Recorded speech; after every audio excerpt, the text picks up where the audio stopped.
Écoute, il y a des téléphones que tu enviais en 1990. Mais aujourd'hui, ces téléphones n'ont plus de la valeur à tes yeux parce que iPhone a attendu son tour. Donc, si Dieu te prive d'une chose, c'est parce qu'il veut te donner un bien meilleur. Car ce qui va vite ne résiste pas à long terme. Mais ce qui prend du temps subsiste et demeure éternellement. Qu'est-ce que Dieu a fait pour toi qui ne peut pas encore le faire? Alors, ne limite pas la main de ton Dieu. Car Dieu n'est pas limité par ta situation. Et ta situation ne peut pas diminuer Dieu. Donc ne permet à aucune circonstance de la vie te faire douter de la main de Dieu sur ta vie. Car tu n'es pas en train d'écrire la dernière page de ta vie. C'est juste une période de la vie et non la fin de ta vie. Rappelle-toi que le seul but de notre existence, c'est sa louange et son adoration. Donc même si une situation refuse que tu existes, mais qu'elle ne t'empêche pas de faire exister ton Dieu, même si tu ne veux plus croire, le ciel croira à ta place.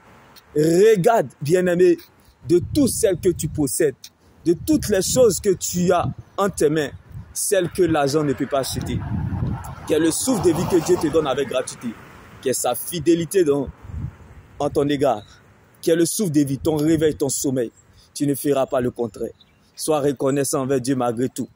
Aimer Dieu sans raison, c'est ce qui apporte à la raison ce qui est inaccessible.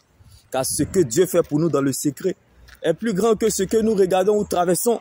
Donc les grands combats se gagnent dans le secret. Le silence de Dieu attire le silence de l'homme. L'action de Dieu sera votre réaction.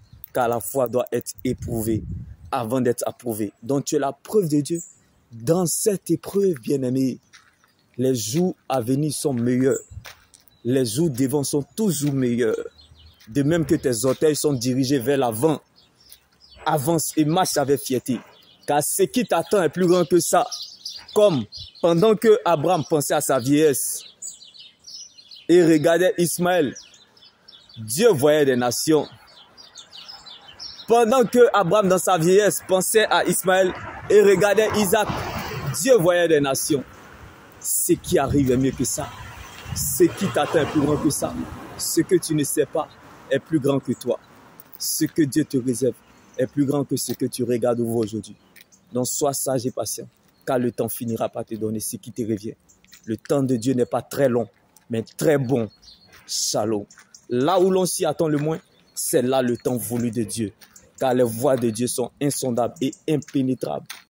De même que ses pensées sont élevées au-dessus de nos pensées, ses voies sont élevées au-dessus de nos voies. La destinée n'est pas la destination. Donc la chose s'y comporte, c'est en fonction de la distance à parcourir. Jésus-Christ de Nazareth.